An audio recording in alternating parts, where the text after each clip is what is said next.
Thanks for listening to the Northwest Yearly Meeting podcast. We hope that you find the conversations to be helpful and enlightening as you get to hear from those involved in the Evangelical Friends movement. Be sure to subscribe to the show so you don't miss when a new episode comes out. Now, enjoy the episode. All right, here we go. This is the August episode, and, not that we need to pat ourselves on the back too much, but I gotta say, this concludes, not that we're ending or anything, but this marks a year of doing this. Yeah, I guess this is our anniversary podcast. Which I gotta say too, one, I'm just proud that we did it, but also we had some, like you had a new baby a couple months ago, and we were both away at camp last episode. Like, we've had things that could have potentially caused us to miss an episode here or there, but we never did. Yeah, I know our schedules has been kind of crazy. I mean, I think it'd be a lot more impressive if we were doing like a weekly podcast. That would be harder. Or like actually, I don't know if you're listening, if you know TJ Warren. I know, Austin, you just met TJ at camp last month. He found out about the podcast and he listened to it, and since then I've seen him. He's like, I like that podcast. You guys should do more than once a month. And I was like, I think a monthly is pretty good for us right now. I think if we were doing something weekly, it would need to be like its own job. Yeah. Because there would be a lot to plan, and for sure. I think I would want, different speakers, and we'd have to focus much more on like planning our content.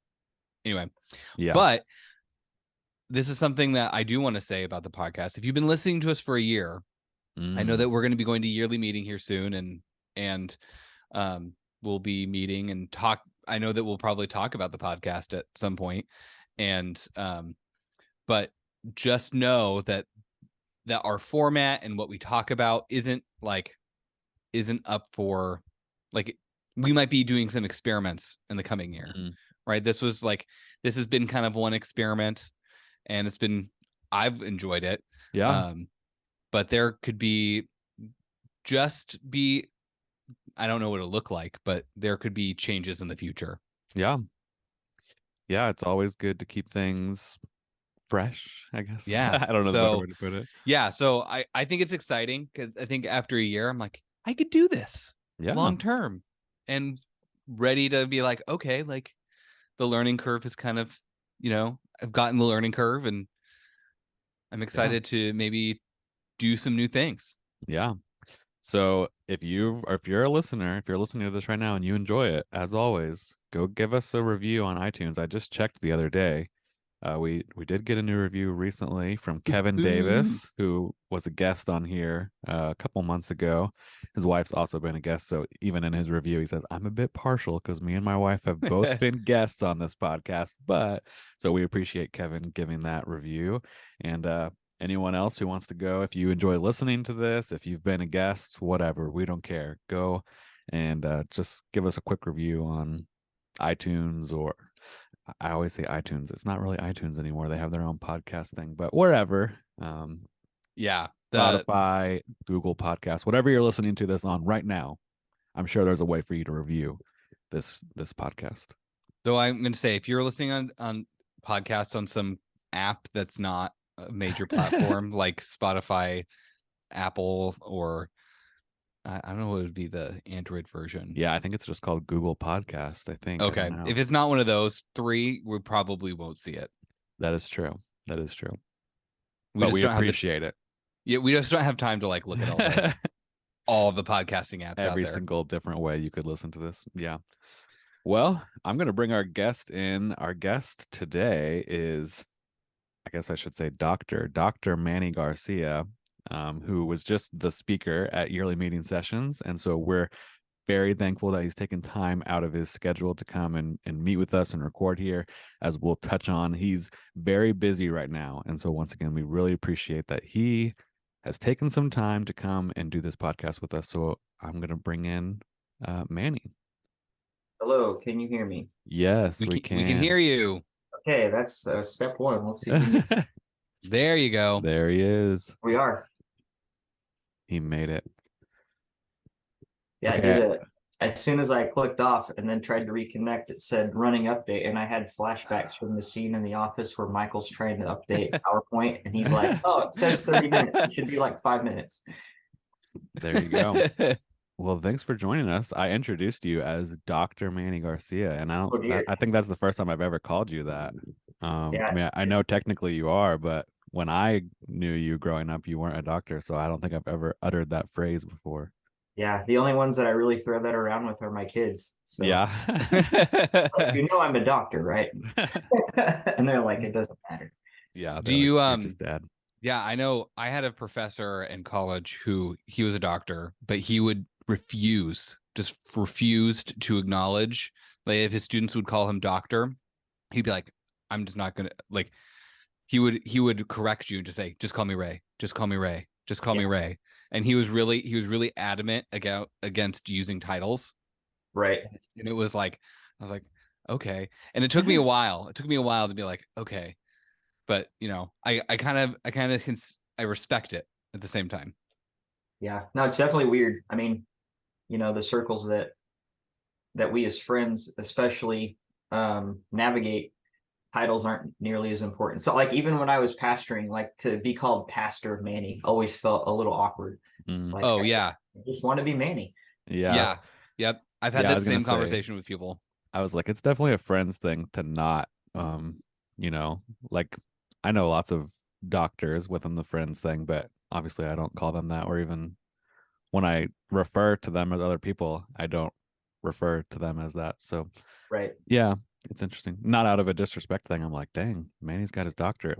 Like that's impressive. But As we can, so just so the audience obviously can't see your office, Right. but it's clearly that you are well read with all the books behind you. Yeah, I've got quite a collection. So there you go. Well, we don't want to take too much of your time, and I said I want to thank you for coming and doing this, but obviously I know you a little bit, Manny. yeah, So, but I just wanted to see if you would take some time and tell us about yourself and your history with the Friends Church a little bit. sure. For people who don't know you, like Austin and anyone else. Yeah, and I don't know how many people. I mean, this will come out after yearly meeting, Yeah. but I don't know how many people know you in Northwest yearly meeting. Yeah. Right. Yeah, I don't think very many. I mean, I mean, Jim is obviously a good friend of mine. Jaden, Ross, and Jacob. That might be it. That might be it. I might be surprised when I get there and there's a few more that are Yeah. they'll watch the podcast later and be like, you forgot to mention me. So If he forgot you, we're so sorry. yeah, I apologize in advance. So happy to share a little bit of my story. So I came into the Friends Church. I think I was like in my late teens, early 20s. I met my wife, whose father is a Friends pastor, and pastored at Hutchinson Friends Church in Kansas for almost 30 years. He retired, I think, at like year 28. And so through dating her and just kind of getting to know her, I kind of was grafted into the church. And so I grew up Catholic. Catholic, at least my experience, I don't want to speak for all Catholics everywhere of all time, but my experience was it was definitely more of an obligatory thing. Like you go to church and you kind of check the box and you move on. And this experience that I had at Hutchinson Friends Church was a lot more relational. I felt welcome. I felt wanted. I felt missed when I wasn't there. And so that was really kind of the first experience that I had with the Friends, and it was a really positive one. And so I kept coming around. And before long, I had made friends, a lot of peers. At that time, there was a lot of young adults and early, like young family age people in the church. And so they really just welcomed me and I would say discipled me. I don't, it wasn't really like this official thing. It was just more like as we were doing life together, they were just showing me what it looked like to live with Jesus as your Lord and to love people. And so that really was a timely season for me as I was kind of trying to figure out who I was. And so the Friends really were impactful in kind of my early formation. Came to know the Lord through that church. So even though I grew up in the church, my first experience of having a personal connection with Jesus was through the Friends Church. And so it really feels like home. It feels like where I belong. And so pretty early on into that journey, the youth pastor there, who Jacob knows, Jeff Carpenter, he started to say, I really think God might be, preparing you and calling you to something a little more intentional, maybe pastor, youth pastor, something like that. And I'd be like, Jeff, you're crazy. At the time I was driving a forklift in a warehouse, and I was like, this is what I'm going to do forever. I'm going to manage this warehouse someday. And I'm just happy to be like a really involved volunteer. But Jeff wouldn't leave it alone. And so long story short, one year I was counseling at camp, and really felt a clear leading from the Lord that this is kind of what I made you to do. This is the purpose I have for you. And so the rest is kind of history. I went to Barkley. I think I was the oldest student on campus at the time. Like, it's not unusual now for there to be even people my age, starting school, but at the time it was kind of an unusual thing. And went through 4 years at Barkley College, got my degree in pastoral ministry, volunteered at Haviland Friends for a little while, which is where Barkley College is. Then ended up being on staff at Pratt Friends Church, which is 20 miles down the highway from Haviland. I was the youth pastor there for my last 2 years at Barkley. From there, I moved to Iowa for the first time. So I've lived here twice, but right out of Barkley, early 20s, young family, we moved to Carlisle, Iowa, and I served as the youth pastor at Middle River Friends Church, which oddly enough is where Jaden Ross first served, right out of Barkley. So he was my predecessor at Middle River as the youth pastor. And I did that for 2 years. And then the elders of the church called me to a lunch one day. And I was like, this is cool. I get to have lunch with the elders. And they were like, bad news, we don't have enough money to pay you anymore. And I was like, this isn't as cool as I thought it was. So, but I mean, can it pay worked for out. your lunch, but not for Yes, the but next yeah, year. but we have to let you go. So, but it turned out to be, God is sovereign, and he knows what he's doing. And so from there, I had an opportunity to actually apply to be the pastor at Pratt Friends Church, where I had youth pastored during my college years, and also at a little country church in Iowa called Bangor Liberty. And it became really clear to all of us involved, to the Pratt people, to the Bangor people, and to our family, that God was absolutely calling us to be at Bangor Liberty. And so I pastored there for 4 years, and I tell people that's kind of like, I have an undergrad, a master's, and a doctorate, but that's really where I learned how to do ministry, was those 4 years at Bangor Liberty. Those people just, they let me make silly mistakes and try crazy things that young pastors, think are good ideas. And, they would just like pat you on the back and be like, that was a good try. Maybe let's not do that one again. They were just so sweet and gracious, and it was just the right place to be, the right group of people at the right time. And so I really feel like that it was kind of the crucible of where I learned how to do ministry in a relational way, which I'm convinced there's no other way. There's different approaches to leadership, but I really feel like it's in the relationships. And so that was a real sweet spot for me. Our family really loved being at Bangor Liberty. My wife, she tells the story that she cried going there because she did not. If you visited this place, it's like a church, a parsonage, and then cornfields, like as far as the eye can see. And so she was like, I don't want to live here. And so when she tells the story, she's like, I cried moving there because I didn't want to go. And then I cried leaving because of the deep relationships that we made. It really turned into family. But so I spent 4 years there. And during my final year, I kept getting calls from the search team at Northridge Friends Church in Wichita. And the first phone call I got, it was like 10 seconds. They're like, hey, would you think about applying here? And I was like, no, thanks. Click.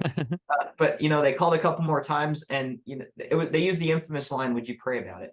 And I was like, well, I can do that. And as we prayed about it, we really felt like God was kind of preparing us for this transition in this next season. And so we journeyed through the search process with Northridge, and in 2015, moved back to Kansas, to Wichita, and I served as the lead pastor. Northridge is a little bit bigger Friends Church, multi-staff, but served as a lead pastor there for 6 years. Another really rich learning season in different ways, because it's bigger and there's more structure and administrative responsibilities. I kind of learned the other side of, there's the relational piece, but you also have to be kind of organized and understand visioning and planning and things like this. And so really, really fun, exciting.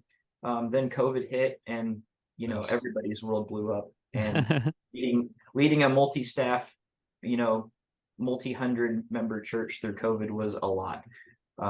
So I really felt kind of burned out towards the middle. Well, I guess what we thought was the middle of COVID. It was really kind of the beginning, but we thought it was the middle. Yeah. And I was like, man, how much longer can this last? Like, it's got to be over soon.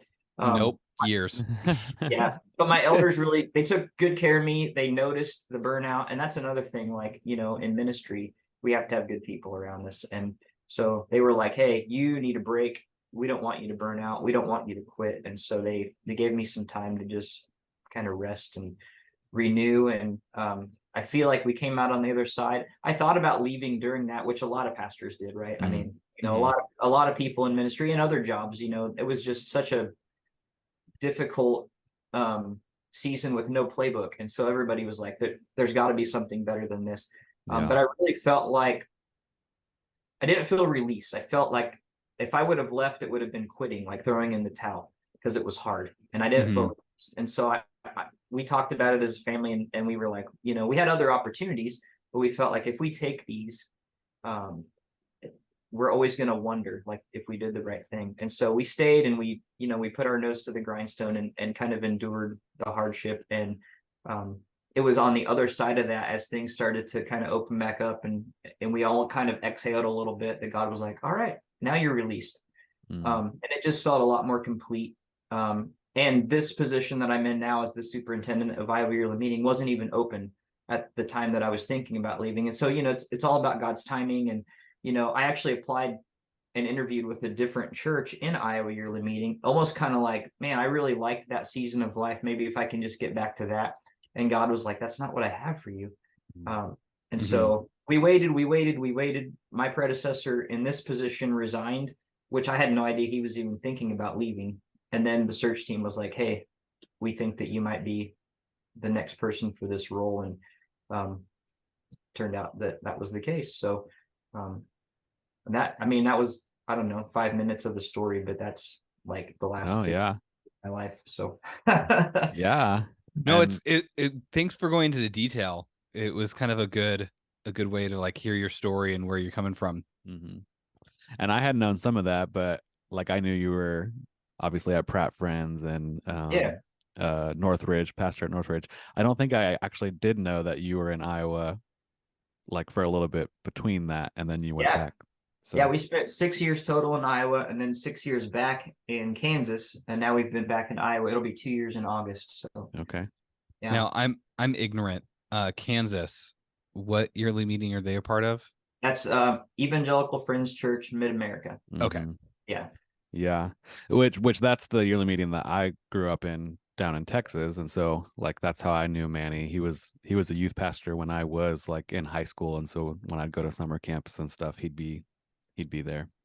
One of my memories of Manny. I got to see Jacob when he was a student and just kind of going nuts and being boy. I want stories.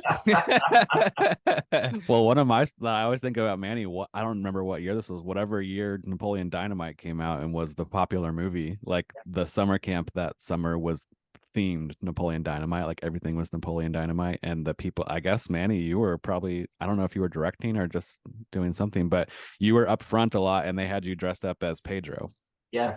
Manny was Pedro around camp. They got him a big curly wig, and he had a Vote for Pedro shirt, and he just walked around the camp. Yeah, so the backstory for that camp, that was the camp that I felt called to ministry. So I wasn't directing, I wasn't even a youth pastor. I came with Jeff as just a counselor. Okay. And we're like on the way there, and Josh Heron was the director that year. And so he calls and was like, Jeff, do you have anybody that can play Pedro? And he just like looks over at me, you're going to play Pedro. And I'm like, right.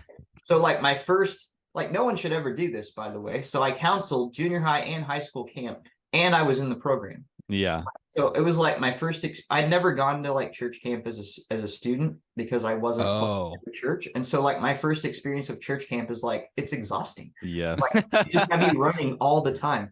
I had a blast, but yeah, I wouldn't recommend that to anyone. So I actually revived Pedro my last year in Mid-America. They had a character night, and one of the kids from our church youth group was like, I'm gonna dress up as Napoleon, and I was like, I'm gonna be Pedro. I have a picture somewhere of me just like 2 years ago, like pulling the Pedro In the costume. Pedro outfit. Yes. Yeah. And I even like back the first time I did it, I couldn't even grow a mustache, Jacob. And so this time it was my real mustache. I felt there you pretty go. It was more authentic. But I mean, like, isn't it? So it's been such a long time since I watched Napoleon Dynamite, and I know that it was like a really.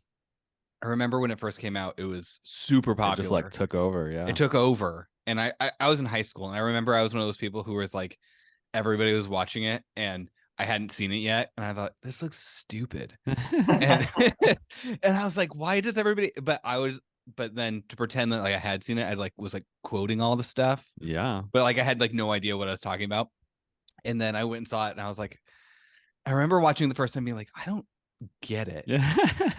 And then I watched it again. I was like, this is pretty funny. But like Pedro, doesn't he have like, he can't fully grow a mustache? Isn't that like part of his like look? Yeah, it was kind of like a. I mean, it was like stash. he was supposed to be like in high school. So he was I think a high school guy. like yeah. for a high school student, I think his mustache was like pretty intense. Okay. That is true. Yeah, I don't. It's been years since I've seen that movie. Yeah. I don't think any of us really understood it. I think we just all laughed. I know. I remember someone described it to me as like, it's a movie like, they were like, it's not really about anything. And I was like, well, why would I go see a movie about nothing? And they're like, you just got to see it. And I was like, okay. Well, it kind of had the vibe of like kind of absurd comedy. Yes. Like character comedy. It was just had such funny characters. Right. So it felt like a full length sketch comedy. Like yes. Napoleon Dynamite should have been like an SNL character that ended up just getting its own movie. Yep. But because it was so weird, it was indie. It was kind of like into it. People were into it. Yeah. Yep. Yeah. Well, now I live in Idaho, and that's one of the questions people always ask me. They're like, "Oh, like that's where Napoleon Dynamite's from," and I'm like, technically, yes. Not the area that I live in, but yes. Though I think the actor, I think I have to ask Heather this. The actor who plays Napoleon Dynamite, I think came from Salem. Oh, there you go. I think he's from Oregon, but who knows? Well, I mean, probably IMDb knows. I know. We'll figure it out. We'll figure it out. This next question, Manny, I didn't send this one to you ahead of time because we thought about it this morning, actually. All right. But so we'll put you on the spot here. But obviously, I think everyone would know this and agree with this. Superintendents are busy. And also, this is a part, I didn't write this down, but as you were telling your story, I'm going to guess that you might be the youngest superintendent of a friend's yearly meeting. Do you think that's accurate? I think that currently I am. I have heard rumors that even in Iowa, there was like early on, there was someone that was younger than me, but okay. At least in Iowa for a very long time, I'm the youngest. Yeah. For people who can't see Manny, he's definitely younger. There you go. Yeah, I'm just 41. Thinking of the other superintendents that I know or that I have known in the time. Yeah. But anyway, so obviously you're busy. There's a lot that comes with that job. So once again, that's why we thank you for coming on here and doing this. But you just had a big trip. You went over to Kenya, and we'll talk more about that in a little bit. But then obviously you're the speaker at Northwest Yearly Meeting, and then like, you know, for people who are listening, we're recording this before, but anyways, I think by the calendar, like you speak Monday, Tuesday, and then you go home on Wednesday, and then you have Iowa Yearly Meeting like that weekend, like Thursday. Through. Yeah. So I was like, dang, this guy's busy. So thanks for coming on here amidst all of this. And, you know, I was just like, how and why? Part of me is like, why did you agree to speak? I've also asked myself that question. Yeah, I'm thankful that you are. When I saw that you were the speaker for Northwest, I was like, that's awesome. I get to see Manny and hear from Manny. But now I'm like, dang, why did he agree to do that? Like 2 days before. In the time, it seemed like a good idea. And then as I'm like in Kenya, I'm like, I'm an idiot. It's a lot of work. So, you just say yes to things, and it's like, you're like, that was awesome. Yeah. Well, they're all things that I want to do. I mean, like, of course I want to come to Northwest and hang out with, friends from that part of the world and be part of your conference and share what God has on my heart for you. But yeah, then I look at the calendar and I'm like, oh, you're like, dang, get back Wednesday night, and I start my yearly meeting on Thursday. So, and I just hired a new assistant. She started in January, and we were in my office like 2 days ago, and she just goes, "What were you thinking?" I was like, already asked myself that. You don't have to ask me. There you go. Well, my question with all of this is like, you do a lot. You've got trips, lots of trips. I'm sure there's lots of office work as well and different things like that, and traveling to go to different churches and speak at different churches. But I guess my question is, what is one of your favorite parts about being a superintendent now that, you've been a pastor, a youth pastor, you've done those things for so long? What do you like about being a superintendent? Yeah, I think so. I have to answer, like, one of my favorite things about pastoring was always like working with my leaders and like investing in them and equipping them to be the best leaders that they could. Like, I always tell people when I was a pastor, I was really trying to work myself out of a job. Like, I was trying to equip people so well that they didn't need me. And so now I get to do that as my full-time job, is like journeying with pastors and pouring into them, and being that person of confidence for them where they can share struggles with somebody that understands, because I've been a pastor, I've been a youth pastor. And so like when they're telling me, the struggle that they have with their church, or this hard thing that they have to talk about with a member or something, like, I'm like, I know, I not only do I sympathize, but I actually understand what you're feeling. And so, and also it's cool to see like the lights come on, so to speak, when you're like helping them navigate something, and you're like, maybe if you just try this, and they're like, oh.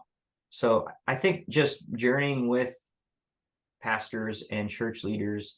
Of course, I love being part of a home church here. We're part of College Avenue Friends Church, and so I'm here about half the time. But I also love all of the different expressions. Like, we're all the same. We're all friends churches, but from town to town, from church to church, like the way that they worship and the flow of their service, and even like their culture is different. And so I just always love being surprised by, 20 miles that way, they just do things so different, and it's still beautiful, and there's nothing wrong with it, but it's just different than what we do here in Oskaloosa, or what happens closer to Des Moines. And so just the variety and the beauty of the body of Christ, that a lot of people don't get to experience that, because you go to the same church, and that's fine too, but I get to experience all these different expressions and kind of get to zoom out and see a little bit wider swath of the body of Christ.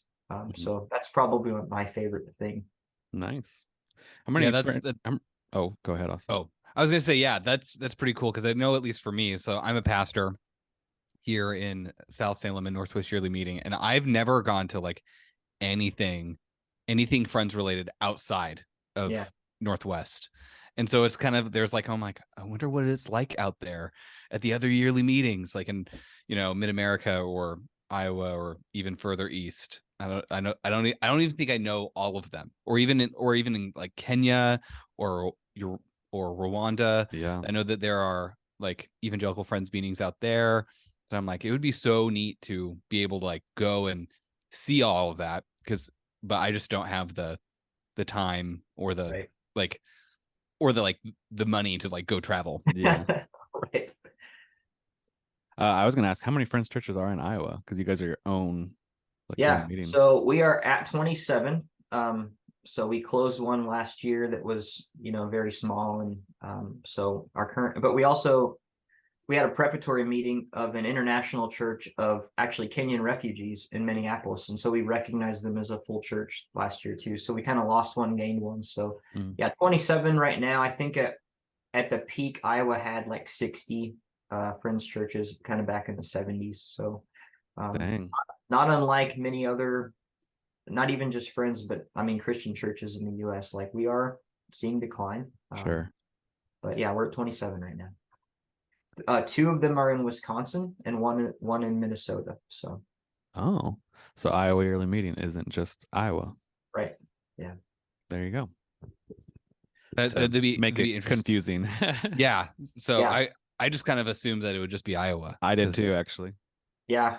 And I've actually asked that, like, why aren't we called like, the Ohio Valley, or, something that's a little more regional? Yeah. And nobody really has a good answer. Like, we've thought about it. Like, so, it's on our letterhead. So I guess we can't change it till we run out. There you go. Or you put it up at, hot take here. It could be a business item at a yearly meeting in like a couple days. You could throw it up there. I'll take that under advisement. I know that Oregon, so Northwest Yearly Meeting used to be called Oregon Yearly Meeting. Yeah. But then we had like churches in Washington and Idaho, and then they were like, doesn't. Yeah, I fit think a anymore. lot of them early on were named like Mid America was Kansas Yearly. Yeah, like a lot yeah. of them had like the state they were in. So yeah, I think at some point we'll probably be something different than Iowa. But yeah, that's what we are now. So Nice. Okay. Well, go ahead. Oh, I was gonna say, to kind of talk off, like to connect with what you were just kind of saying of just like you lost one, you gained one, and just kind of the general kind of decline of Christianity in America. But like, I think that Friends are also following that trend line too. Like we're not any different in that regard. As like a superintendent, like what is, your hope for the future of Friends churches in general? And I guess that could also include Christianity too, but yeah. Well, one of the things that I talk a lot about is I think when like Jacob and even myself were kind of coming up through like being discipled and nurtured in our faith, kind of when we were youth and young adults, I feel like the people that were pouring into us did a lot better job of like identifying gifts for ministry and like being like, hey, have you ever thought about being a pastor? I see this gift in you. And I feel like when it was our turn to do that, our generation kind of dropped the ball on that. And so now we're seeing pastor shortages. We're seeing people, not going to the mission field as often as we were, kind of even when people our age were kind of coming into their early adult years. And I think the culture at large has something to do with that, but I really do feel like part of it is our generation didn't take the torch from those ahead of us and carry that on. And so I've been really pushing leaders in our churches, like when you see people with gifts or when they talk about what they're passionate about, like nurture that. Let's stoke that fire. Let's get people, first of all, to believe that they even can be in ministry. Because I think that's the big thing. Like ministry, especially in this last handful of years, it's hard work. And people, like, we've always known it was hard work, but people like didn't fully understand it. And then kind of the curtain was pulled back during the pandemic and people were like, I don't want to do that. Or maybe I can't do that. And so I think now we have to help them understand, no, if God is calling you to this, if he's gifting you for it, you are capable. And so, I think one of the reasons we're seeing, maybe not the reason, but one of the reasons we're seeing decline is we don't have good people in leadership that are, kind of worth following, if that makes sense. So, I mean, we don't have pastors for empty churches. And, I'm on the board at Barclay College. I was on the board at George Fox. I'm on the board at William Penn. And like our lowest degree numbers consistently are the ministry degrees. Like there's not people going to school for this. And so if we're not getting good leaders and good pastors in our churches, then why would people want to go to them?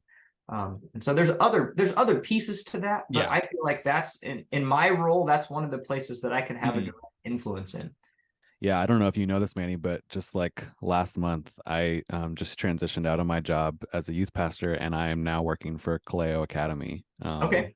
Which that is one thing that I'm actually interested and excited about doing that, because I've kind of seen that as well. Like in the Northwest, we've had some pastor shortages, and some of them haven't even been filled still as of recording this, and they've been vacant for over a year and things like that. And so, yeah, I've just been like, what are we going to do? Like, if we don't have people being raised up for this. So that's one thing that I'm excited about with that program and position, is like, it's a very intentional leadership track training thing, and specifically geared in the Friends Church world. So yeah, I mean, I'm very new into that, but I'm hopeful that we can see some results from things like that.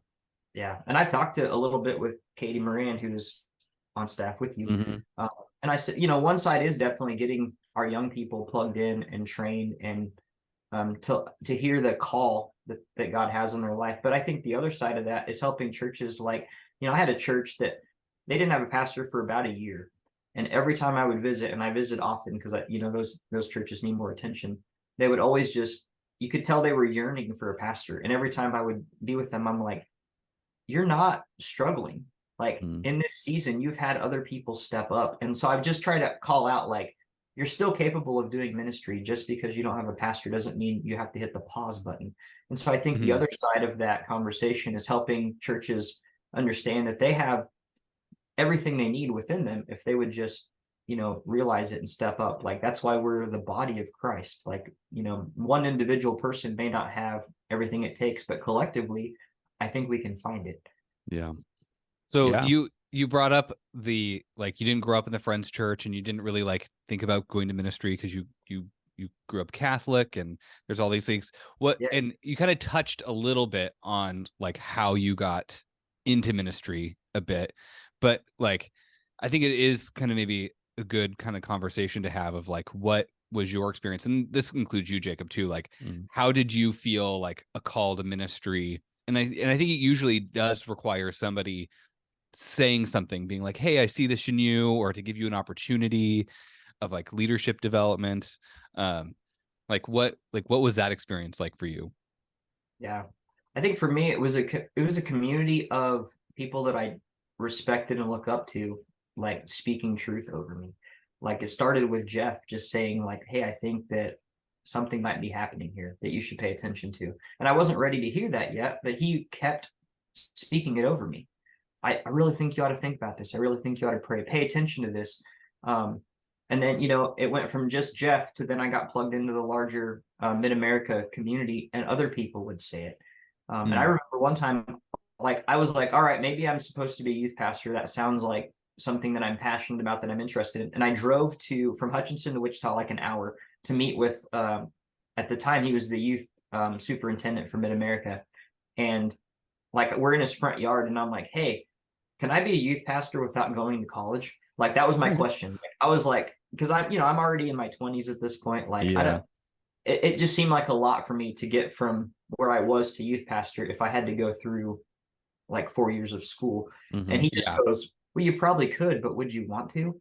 And I was like, oh, so I mean, even like saying hard things that make sense to me. Like, I had just people ready to speak truth and hard truth and nurture and support me. So all of that kind of collectively bubbled over so the specific story was, I was at that camp, I was counseling.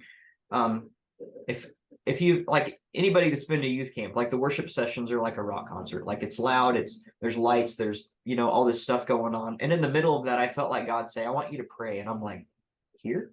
So I just went to the back of the chapel and I knelt down. And in that moment, I just felt like God, I won't say it was an audible voice, but I definitely felt the words articulated somewhere within me. This is what I made you to do. And I think what that meant was, like, what you're doing by loving on people, by pouring yourself out, by just being real. That's what I made you to do. And so that was like, but that was only possible after all of those other people had like called out gifts and spoken hard truths and challenged me to continue to grow in my faith. And so, I don't just say it was that one moment, like that was the aha moment, but I think that whole journey led me to that point. Did you ever feel like an imposter? I think early on I did. It didn't last long, but I do remember like kind of those same questions that I was saying, like some of our people might have now, like, can I even do this? And there were times where I'm like, am I just faking this? Like, is this just like something to do? But it didn't last long. And I think, again, those voices of consistent truth kind of helped defeat that. And that's why I think it's like, to me, that's one of the most important things we can do is like people that are just the next generation below us. Like, we just have to speak truth to them and lift them up and encourage them and speak blessings over them. Like, that matters. Words are powerful. And I think when we withhold that, it's almost our fear of like, I don't want to be the goofy guy that's like saying stuff to these youth, or that I don't want them to think I'm weird. The reality is, like, they won't think you're weird. Like, that matters so much. I mean, I know it did for me. And so even just if we can get ourselves to just, pick one or two, people in our church that we think are gifted or have a call or even just are passionate, and just nurture that and talk to them about it. And, even just one sentence in passing, like, hey, I noticed this thing about you, like that can mean so much. Yeah. And I think for me, when you were telling that story earlier, Manny, about like when you were saying like our generation or the next generation kind of dropped the ball on passing the torch. It made me think like that's really how it worked for me. Like my youth pastor growing up, Bobby Kirkpatrick, who Manny would know, who was kind of like in the same, like he was a youth pastor when you were a youth pastor. Like he's the one that kind of encouraged me to think about youth ministry and encouraged going to Barkley. And so, yeah, I'm just like, I think I had all the giftings and, you know, things like that, but I don't know if I would have connected the dots on, you know, like going into ministry if it weren't for him kind of pulling me aside and encouraging that. So yeah, I think that is something that can be really powerful to people, to just have someone who they look up to and they respect kind of encourage that in them. Mm-hmm. Yeah, I know for me, just kind of speaking from my own experience, like I remember I became a Christian like my freshman year in high school. Like I didn't grow up in a very Christian, like I grew up in like a vaguely Christian background. Like it wasn't like my folks aren't very religious. And so like I started going to church, and I remember I went from being like just saved to being like 3 months later being an intern at my church and being like super involved. And like granted, I wasn't like, most of the stuff was like behind the scenes sort of things, right? Like I was folding like bulletins, I was, you know, cleaning out our beach volleyball sand pit, doing chairs. But it was interesting for me, like that experience. Like somebody said like, hey, you can like be more involved and gonna open the door, even if it was like I hadn't been Christian for very long. Mm-hmm. And then even like in high school, like I was a part of a Bible study, which like I volunteered. I just attended, and then it was like, hey, like, do you want to like help out, like plan things? And I was like, sure. And like those experiences of like just like people just being like, here's some responsibility, like made me go like, oh, like maybe I could do this. Yeah. And I think that that's true for like something that I think that that's true is like you talked about young people, but I definitely think that it includes other groups of people as well. Like maybe it's older congregants who like for their like they're retired and they're like they have a heart for Jesus, but like they hadn't felt like people never like put that in them being like, hey, like you could do this. Or I know depending on your background, I know a lot of churches don't have like women leaders, and the Friends do. And so there's like also like people who we might not necessarily think that they might think from a cultural background be like, oh, not me, but they could be if they just were given opportunities to serve and to see that they, you know, ministry could be a possibility. Yeah, no, absolutely. I'm glad you brought that up. Yeah, definitely not just like, I think that's where our minds gravitate is young people, because you know they're kind of figuring out what they're supposed to do with their lives. But yeah, I always challenge, like, your pastor might be here already. Like it might be a second career for someone. God might be calling you to quit your job and become the pastor of this church. Like we have to pay attention. Like, I mean, that's what God did for me. Like, I mean, I wasn't in my 40s when it happened, but I felt like that the job I was doing, I was going to do for a long time. And then God was like, nope, this is what I want to do. So yeah, I think that's a good word, that it's not just young people or students, but it's for, I mean, it's even for us, right? I mean, because we're doing what we're doing now doesn't mean that's what God has for us in the next season. So we have to continue to be open to what he has and listen to people that we trust around us that are speaking truth into our lives. Yeah, I heard it. I think it's a Dietrich Bonhoeffer quote that that I really liked, and I think it comes from Life Together. It's that the word of Christ in another is stronger than the word of Christ inside myself, or something like that. But this like a sense of like we could be sensing something, but it can sometimes feel, you know, like I don't know, but like when it comes from somebody else, it can validate that experience in a way that you're just like, oh, this isn't just me. Right. Yeah. Well, I got one last question for you, and you can just give us your recap on this and whatever. But you know, I mentioned earlier you just took a trip to Kenya, and kind of going off of this, you know, we just talked about, obviously we hear a lot about church in America is kind of declining a little bit and that kind of stuff. but we've offhandedly mentioned on the podcast before that we know like Friends churches in other parts of the world are like booming and going crazy, Africa being one of them, but we've not really talked with anyone who's recently gone over there and had an experience. So you just were over in Kenya at a Friends church conference. I don't really know exactly what it was. So you can fill us in. What was your trip to Kenya about, and what was your takeaway from that experience? Yeah. So, well, just some context. So Friends in general, if you are even remotely familiar with Friends history, like we're pretty good at dividing. And so we have two kind of large Friends umbrellas in the United States. One is the EFC North America, and the other one is Friends United Meeting. And so Iowa Yearly Meeting is under the Friends United Meeting umbrella.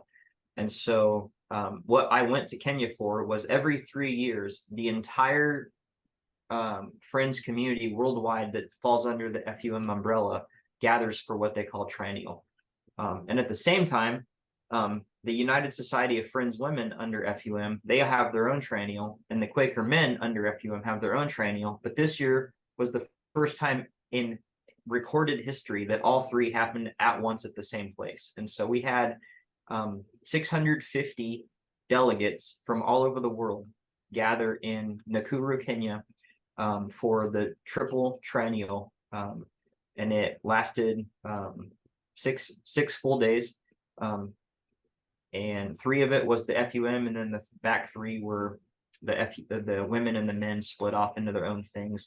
But yeah, just so to your point, there are more Christian Quakers in Kenya than anywhere else in the world. That's great. I just want to I want to let our audience like have that sink in just a second. Like the center of the Friends movement right now is in Kenya. Yeah. Absolutely. Or Africa. Yeah. So yeah, there are more, and the Quaker Friends in Kenya, I'm talking Nairobi Yearly Meeting, all of the Western Kenya Yearly Meetings, they're evangelical Christians. And so I would say the center of the evangelical Friends world is Kenya, Africa. Nairobi Yearly Meeting alone probably has more Friends churches than I would say Iowa and Mid-America and maybe Northwest combined. I mean, they have hundreds of churches, and they crazy. plant churches like it's their job, and it is. But they do it well, we listened to, so they have so Nairobi Yearly Meeting Kenya has sent out their own missionary to Tanzania, and he was talking about like, oh yeah, we planted 14 churches last year, and I mean it was like just in passive conversation, like like no big deal. 14 churches, and they're all growing, and I mean just the movement of Christianity, and it's not just the Friends that are blowing up there. I mean, they are hungry for the gospel in that part of the world, but Friends get to be part of that movement of God that's happening there, and it was a really encouraging experience to visit that part of the world, to worship with those friends. And one of the parts of the conference was they would have like a morning Bible study, and then we get to break off in small groups, and they would encourage you to pick people that you didn't already know. And so 3 mornings I got to spend with 3 different pastors from Kenya. I got to spend with different leadership folks from the different churches all over Africa, and just the things that they think about, and the level of commitment they have to their faith is, I mean, it makes us kind of look like chumps. I mean, they're on fire. I mean, it's like God is first, and everything else is dictated by my relationship with God. And I think for a lot of us in the States, like we want that to be the case, and then real life happens, and it's kind of like, well, I can compromise here and make an adjustment here. And I'm not saying it's all of them, but at least the folks that I talk to, like, there's no compromise. Like, if I'm choosing between, my faith life and my job, I'm picking my faith life. If I'm choosing between my faith life and my next door neighbor, I'm picking my faith life. I mean, it's just, they are all in. And I think that's one of the reasons that they're growing by leaps and bounds. I mean, there's thousands of Christian Quakers in that part of the world, and it's I mean, it's just phenomenal. we went and visited. They have, so in Kenya, they have in Nairobi is the largest slum in Africa, and I think it's the second largest in the world. The biggest one I think is in India, but it's called Kibera, and it's right in the middle of Nairobi. And within that slum, which is I think they say it's a third the size of Central Park in New York, and within that slum there are 4 Friends churches, and we walked and visited 3 of them, and I mean they're on fire, and they're living in absolute poverty. And so, I mean, it's not the joy that they experience, the hope that Christ gives them is not in earthly things. It is absolutely a spiritual reality for them. So yeah, big wake up call, big blessing to be there. The conference itself was great. I think that when you asked earlier, kind of what's your hope for the Friends Church, I think one of my hopes is that we can take a cue from our friends in Africa. Like, I talked about the divisions, and there is a lot of splits, and I think I notice it more when I'm on this side of what I'll call the line, being on the FUM. I feel like sometimes other parts of the Friends movement don't want to partner with us because we do have some odd cousins that are involved on the FUM side of things. And so, but I think people are like, well, because you're letting those people hang out with you, we don't want to be part of that, or we can't partner with you. And so I guess my hope is that we can learn to at least have meaningful dialogue and learn what are the ways that we can be better together than we can apart. And I think we take a page. I mean, I talked to my friend Brad, who's a missionary in Rwanda. So that is an EFM mission. Yeah. And all of the ones that FUM has in Kenya are under the FUM umbrella. And when I talked to Brad, he's like, oh yeah, we work with them all the time. Like, to them, it doesn't matter. They follow the same Jesus. They want the same thing. They're on the same team. And I'm just like, man, I wish that we could be like that here. Yeah. So that's one of my hopes, is that we can start to heal some of those scars from people way before us that decided it was better to be split than it was to be together. None of us were here when those decisions were made, Right. but I think we can be part of kind of bringing that back together, because I do think, the church as a whole is better when we're united, and I think that's one of the best plans that the enemy has, is like, well, if I can just keep them fighting each other, then they're not going to do anything that's impactful. So yeah. And I saw on social media you brought back some coffee from Kenya. Not near as much as I brought when I visited Rwanda. I got in trouble for that one. Well, not in trouble, but when I left Rwanda, I was checking my bag, and the guy he opens my suitcase and he just goes, "That's a lot of coffee." And I was like, "Yeah." He's like, "Are you going to sell it?" And I was like, "Heck no, man, I'm going to drink it." And he kind of looks at me and he's still suspicious. And I just go, "Rwanda makes the best coffee in the world." And his face just softens and he's like, "Yeah, approved." Okay. Fun story. So I love coffee. Like, I'm drinking coffee right now. Yeah. And so I'm like, I used to be a barista, and I almost like got into like coffee roasting and all that kind of stuff.